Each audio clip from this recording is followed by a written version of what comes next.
Assalamualaikum warahmatullahi wabarakatuh. Anak-anak kelas 4 SD atau madrasah yang berbahagia. Halo, apa kabar? Semoga kalian semua selalu dalam keadaan sehat walafiat dan selalu dalam lindungan Allah Subhanahu wa Ta'ala. Hari ini Ibu akan memberikan pembelajaran daring. Oh ya, sebelum melaksanakan pembelajaran daring, mari kita membaca basmalah bersama-sama. Bismillahirrahmanirrahim. Ya, terima kasih. Kita lanjutkan dengan menyanyikan lagu Garuda Pancasila. Ayo kita menyanyikan lagu Garuda Pancasila bersama-sama.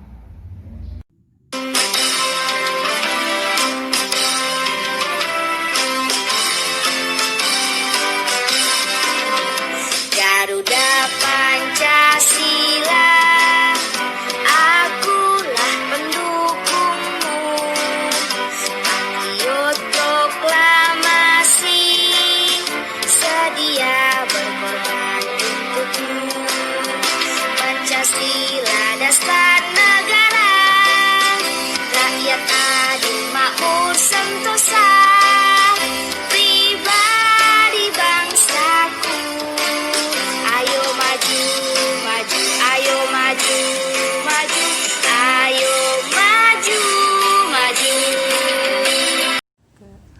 Mari kita lanjutkan ke pembelajaran. Tema 1, indahnya kebersamaan. Subtema 2, kebersamaan dalam keberagaman pembelajaran 1. Setiap bacaan biasanya terdiri atas beberapa paragraf. Setiap paragraf memiliki gagasan pokok dan gagasan pendukung. Apa gagasan pokok itu? Gagasan pokok adalah ide utama yang dibahas dalam suatu bacaan. Dapat berupa kalimat inti atau pokok paragraf. Gagasan pendukung adalah uraian atau tambahan informasi untuk gagasan pokok. Cara menentukan gagasan pokok dan gagasan pendukung dengan cara membaca wacana dalam setiap paragraf. Biasanya gagasan pokok berada di awal paragraf, tengah paragraf, dan di akhir paragraf. Mari kita baca bersama contoh bacaan. Edo dan kelima temannya mendapat tugas untuk melakukan percobaan tentang bunyi. Sepulang sekolah, mereka berkumpul di rumahnya. Setiap orang sudah menyiapkan peralatan yang dibutuhkan. Lani dan Siti membawa beberapa kaleng yang sudah dilubangi. Udin dan Beni membawa benang kasur. Mereka di halaman depan rumah. Keenam sekawan siap bekerja sama melakukan percobaan.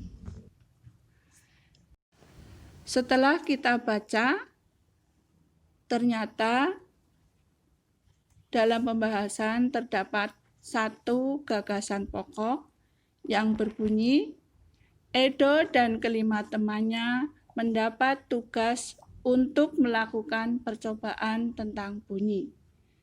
Adapun gagasan pendukungnya ada 6, diantaranya 1. Sepulang sekolah, mereka berkumpul di rumahnya. 2. Setiap orang sudah menyiapkan peralatan yang dibutuhkan. 3. Lani dan Siti membawa beberapa kaleng yang sudah dilubangi. 4. Udin dan Beni membawa benang kasur. 5. mereka di halaman depan rumah. 6. Keenam sekawan siap bekerja sama melakukan percobaan. Jadi gagasan pokoknya ada 1, gagasan pendukungnya ada 6.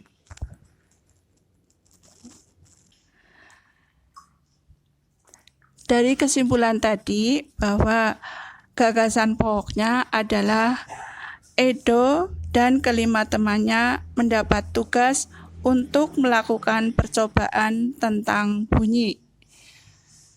Penasaran apa yang dikerjakan Edo dan kelima temannya?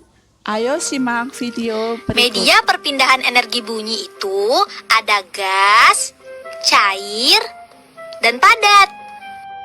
Gas dapat memindahkan energi bunyi loh. Contoh gas tersebut adalah udara. Suara auman serigala mulanya keluar dari mulut serigala. Kemudian berpindah melalui udara hingga sampai ke telinga kita.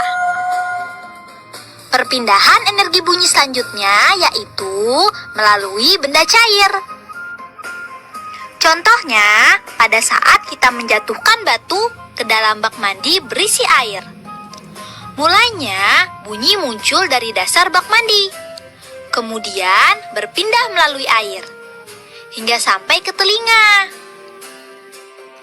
Perpindahan energi bunyi selanjutnya yaitu melalui benda padat. Salah satu contoh benda padat adalah tali.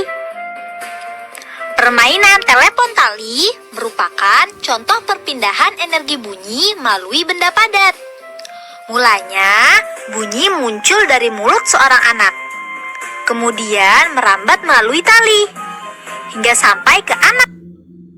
Setelah melakukan percobaan tentang perambatan bunyi, Edo dan sahabatnya juga belajar bersama tentang sumber bunyi.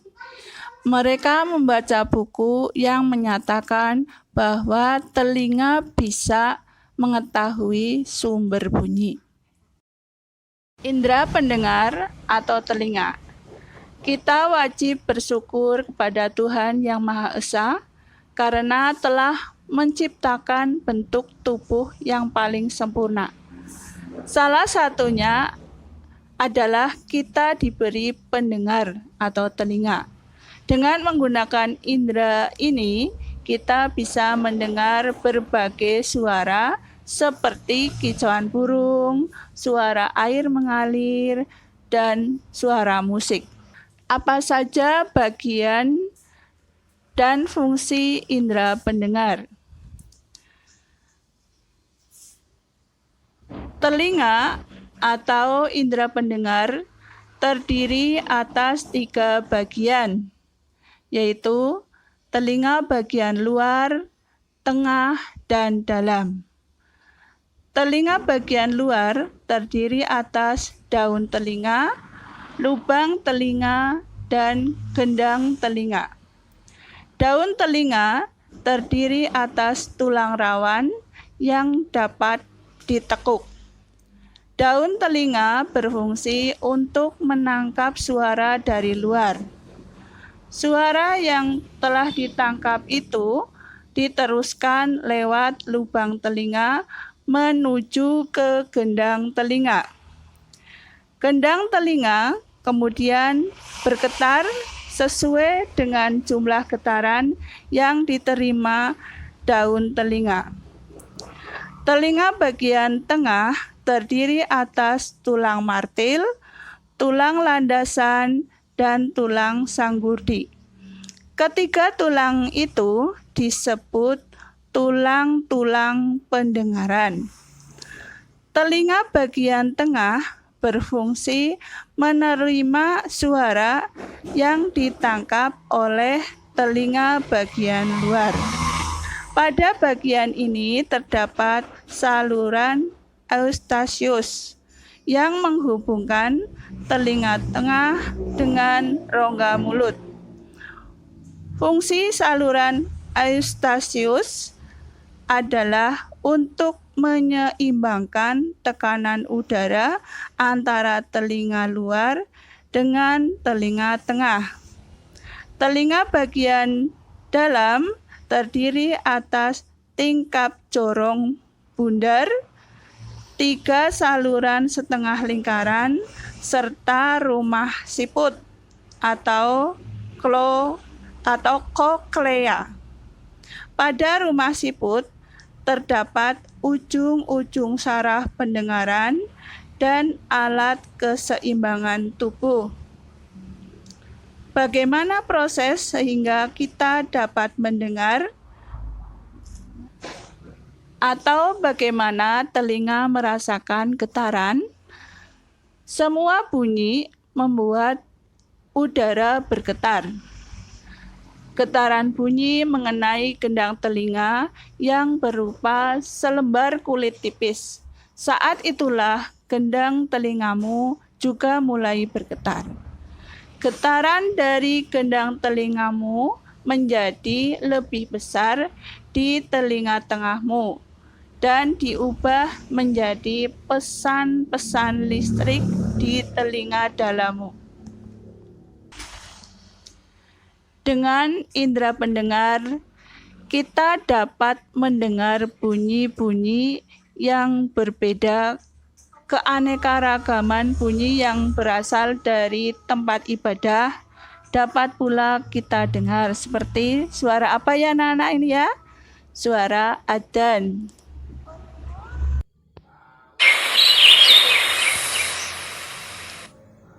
Allahu Akbar, Allahu Akbar, Allahu Akbar, Allahu Akbar. Asyhadu an la ilaha illallah.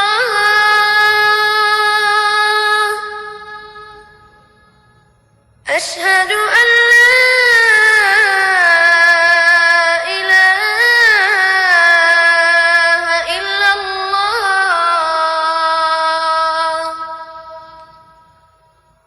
Asyhadu anna Muhammadar Rasulullah.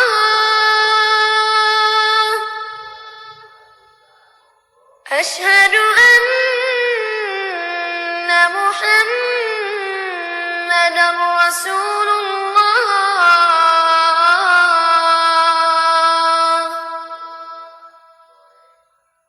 Hayya 'alas salah.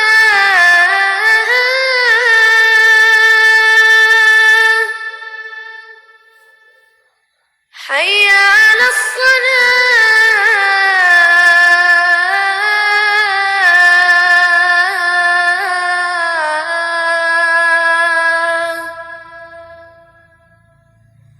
Hayya 'alal falah.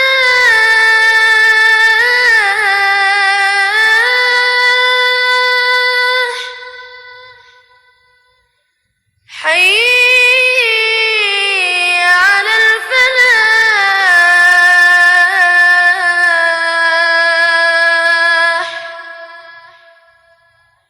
Allahu Akbar, Allahu Akbar. La ilaha illallah.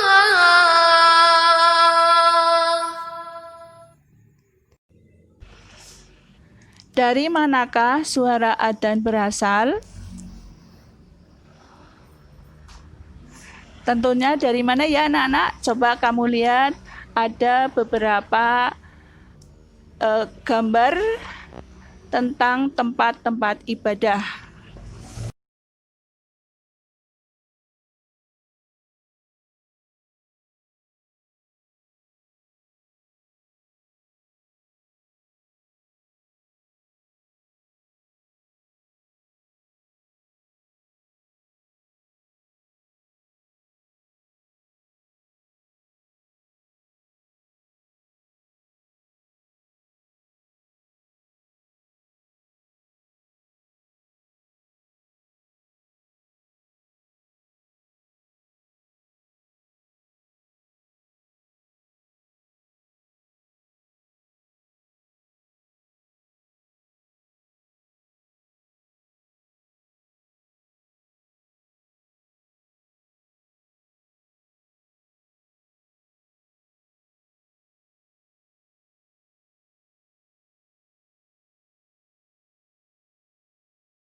Sudah selesai anak-anak?